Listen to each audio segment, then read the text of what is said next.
इस एपिसोड की शुरुआत होती है और हमें सामेदारे नाम के एक आदमी को दिखाया जाता है जो सैनपाई से कहता है कि आपको पता भी है कि आप क्या कर रहे हैं। अगर आपने अभी इस चीज से छुटकारा नहीं पाया तो बाद में आप बहुत पछताएंगे। सैनपाई जवाब देता है, मुझे माफ करना सामेदारे। अब हमें यहाँ पर देखने को मिलता है कि सैनपाई के हाथ में एक बच्चा है। सैनपाई कहता है कि उसे भरोसा है कि यह एक गलती नहीं है। इसके बाद बताया जाता है कि बहुत समय पहले डीमंस हुआ करते थे जो इंसानों के लिए बहुत बड़ा खतरा थे। वो डीमंस इंसानों को खत्म किया करते थे, लेकिन एक आदमी था जिसने उन डीमंस का सामना किया और उस आदमी का नाम था मोमोतारो। मोमोतारो ने अकेले ही बहुत सारे डीमंस को हरा दिया और उसी वक्त से मोमोतारो और डीमंस के बीच लड़ाई शुरू हो गई। अगला सीन एक लिकर की दुकान का होता है और हमें यहाँ पर एक लड़के को दिखाया जाता है जिसका नाम है सिकी इचिनोसे।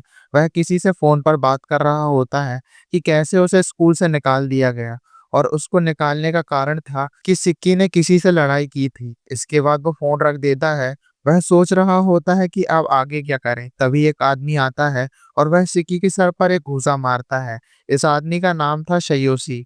यह आदमी सिक्की से कहता है, तुम्हें एक्सपेल कर दिया गया, तुम बेवकूफ हो सिक्की। यहाँ पर सिक्की उसे चुप रहने के लिए कहता है। सिक्की कहता है कि मेरे एक्सपेल हो जाने से किसे फर्क पड़ रहा है। सयोशी सिक्की से कहता है, तुमने अभी मुझे चुप रहने के लिए कहा, अपने फादर को चुप रहने के लिए कहा।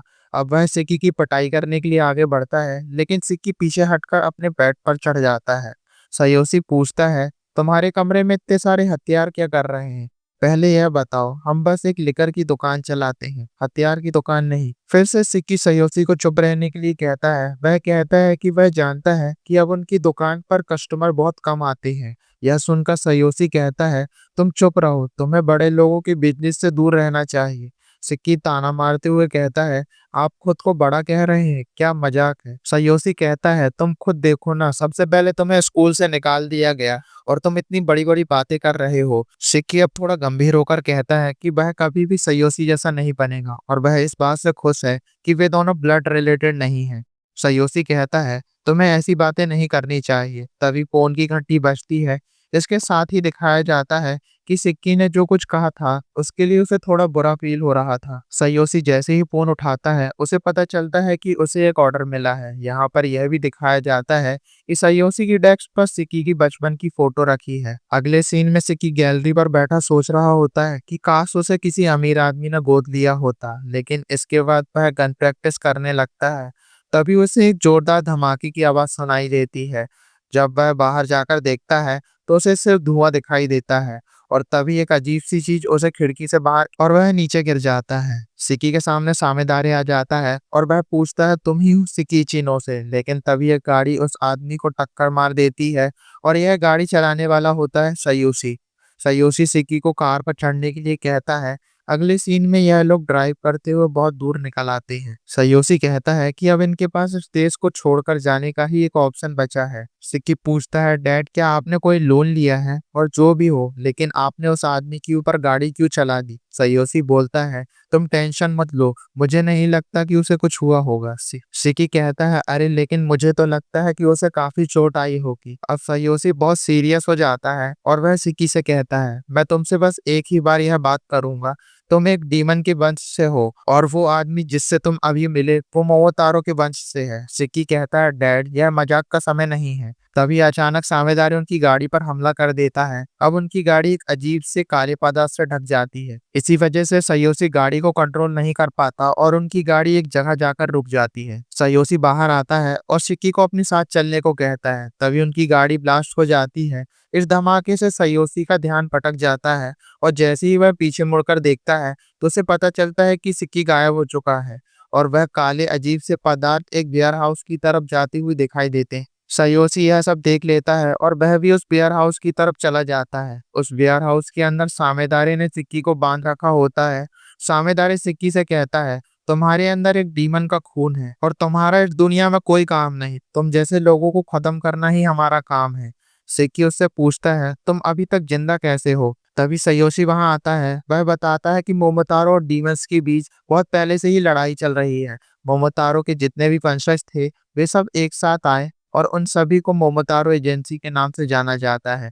इन्हीं लोगों के डर से डीमस ने इंसानों के बीच छिपना शुरू कर दिया। तभी सामेदारे एक हथियार बनाता है और अब सामेदारे और सयोशी दोनों लड़ने के लिए तैयार हो जाते हैं। सामेदारे अटैक करने के लिए आगे बढ़ता है और सयोशी भी एक हथियार बना लेता है और अब यह दोनों एक दूसरे पर हमला कर देते हैं। यहाँ पर बताया जाता है कि ये लोग जो हथियार की तरह इस्तेमाल कर रहे हैं वह है ब्लड मिस्ट। यह चीज सिर्फ मोमोतारो के वंशजों के पास ही होती है। सामेदारे सयोशी को सीनियर कहता है और कहता है कि अब उनकी उम्र काफी ज्यादा हो गई है। पता चलता है कि सयोशी भी मोमोतारो एजेंसी का एक मेंबर हुआ करता था और उसका असली नाम है सयोशी मोमोगावा। सयोशी कहता है मुझे उस नाम से मत बुलाओ।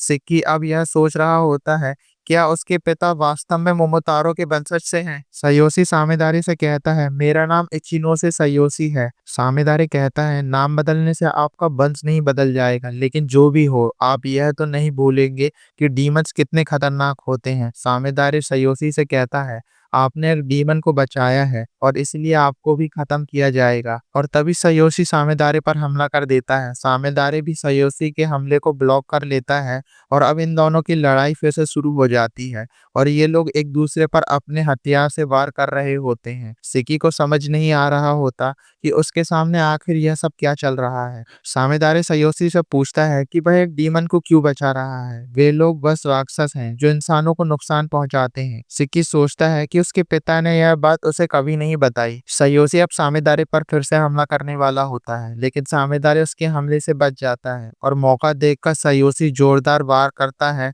सामेदारे के इस हमले से सयोशी बुरी तरह घायल हो जाता है। सिक्की अपने पिता की यह हालत देखकर बहुत दुखी हो जाता है। सामेदारे घायल सयोशी के पास जाकर कहता है क्या आपको लगता है आप मुझे हरा सकते हैं? सिक्की गुस्से में सामेदारे पर चिल्लाता है। सामेदारे अब सिक्की की तरफ बढ़ने लगता है, लेकिन सयोशी उसका पैर पकड़ लेता है। सामेदारे सयोशी से पूछता है कि वह एक डीमन को क्यों बचा रहा है। सयोशी कहता है तुम्हें क्या लगता है एक पिता को अपने बच्चे को बचाने के लिए कोई कारण चाहिए होता है? मैं उसकी रक्षा करूंगा क्योंकि वह मेरा बेटा है। उसने आज तक किसी को नुकसान नहीं पहुंचाया। लेकिन सामेदारे अब सयोशी को चुप रहने के लिए कहता है। सामेदारे अब अपना हथियार बनाकर सयोशी पर आखिरी वार करने वाला होता है। दूसरी तरफ यह सब देखकर सिकी को बहुत गुस्सा आ रहा होता है और वह सोच रहा होता है कि सामेदारे ने उसके पिता को घायल किया। उसके दिमाग में बस यही बात चल रही होती है कि वह सामेदारे को खत्म कर देगा और सिक्की अब धीरे धीरे एक डीमन में बदलना शुरू हो जाता है। सामेदारे देखता है कि सिक्की अपनी जगह से गायब है और तभी उस पर एक बहुत खतरनाक हमला होता है, लेकिन सामेदारे उस हमले से बच जाता है और वह बहुत तेजी में ऊपर देखता है। वह देखता है कि सिक्की उल्टा लटका हुआ है। सिक्की अब नीचे आता है, जिसे देखकर सामेदारे कहता है यह अवेकन हो चुका है। सामेदारे बताता है कि डीमंस ब्लड मैनिपुलेशन से लड़ते हैं। सिक्की अब सामेदारे पर हमला कर देता है और इन दोनों की लड़ाई शुरू हो जाती है। सिक्की और सामेदारे एक दूसरे पर हमला करते हैं और लड़ाई के दौरान सामेदारे सिक्की का एक हाथ काट देता है, लेकिन सिक्की अपना हाथ तुरंत रीजनरेट कर लेता है। सामेदारे बताता है कि वे लोग डीमंस को इसलिए खत्म करते हैं क्योंकि डीमंस एक समय बाद अनकंट्रोल हो जाते हैं। सिक्की खून को मैनिपुलेट कर कर बहुत सारे हथियार बना लेता है। यह देखकर सामेदारे बहुत शॉक्ड हो जाता है। सिक्की अब सामेदारे पर फायरिंग शुरू कर देता है। सामेदारे भी अपने हथियार से उन गोलियों को डिफेंड कर रहा होता है, लेकिन यह चीज खत्म नहीं होती। अब राउंड 2 शुरू होता है और सिक्की फिर से सामेदारे पर फायरिंग करने लगता है। सामेदारे मौका देखकर सिक्की पर अपनी तलवार से वार करता है, लेकिन सिक्की सामेदारे के चेहरे पर हमला करता है, जिससे सामेदारे दूर जाकर गिर जाता है। सामेदारे जमीन पर पड़ा होता है। सिक्की उसके पास जाता है और उसके चेहरे पर अपना पैर रखता है और अपने सारे हथियार सामेदारे पर तान देता है। अब सिक्की सामेदारे पर एक जबरदस्त हमला करता है और इस हमले से आसपास की जगह तहस-नहस हो जाती है। थोड़ी देर बाद सिक्की को दिखाया जाता है जो अपने इंसानी रूप में वापस आ जाता है और वह खुद से पूछता है कि अभी-अभी उसके साथ क्या हुआ। दूसरी तरफ खड़ा सामेदारे उसे देख रहा होता है और वह कहता है कि मेमोरी लॉस और बॉडी मैनिपुलेशन की वजह से उसे कंफ्यूजन हो रही है। सामेदारे बहुत ज्यादा घायल होता है, लेकिन फिर भी वह किसी तरह से एक हथियार बना लेता है। सामेदारे सिक्की की तरफ बढ़ते हुए कहता है कि वह सिक्की को खत्म कर देगा और इसके साथ ही उसके सारे डर को भी। सामेदारे जैसे ही हमला करने वाला होता है, तभी उसके और सिक्की के बीच में सयोशी आ जाता है और वह हमला सयोशी को लग जाता है। सामेदारे सयोशी को देखकर बोलता है तो आपको अभी भी उस बच्चे को बचाना है। इतना सब होने के बाद भी वेयर हाउस के बाहर कुछ लोगों को दिखाया जाता है जो इतनी तबाही देखकर शॉक्ड हो जाते हैं कि इस वेयर हाउस में क्या हो गया, और दूसरी तरफ सामेदारे गायब हो जाता है। सिक्की अब एक एम्बुलेंस बुलाने के बारे में सोचता है। सायोशी सिक्की से माफी मांगता है कि उसने यह बात छुपाई कि सिक्की एक डीमन है। सायोशी सिक्की से कहता है कि उसे और भी ज्यादा मजबूत बनना होगा मोमोतारो और डीमन दोनों से लड़ने के लिए। सायोशी की बातें सुनने के बाद सिक्की उसे चुप रहने के लिए कहता है। वह कहता है मुझे यहाँ कोई फाइनल स्पीच नहीं चाहिए। लेकिन यहाँ पर अब सायोशी की सांसें थम जाती हैं। सिक्की बहुत दुखी होता है। तभी सिक्की के पीछे एक आदमी आता है और वह सिक्की को बेहोश कर देता है। अगले सीन में कुछ अजीब लोगों को दिखाया जाता है। वे लोग बात कर रहे होते हैं कि मोमोतारो वीक हो चुके हैं।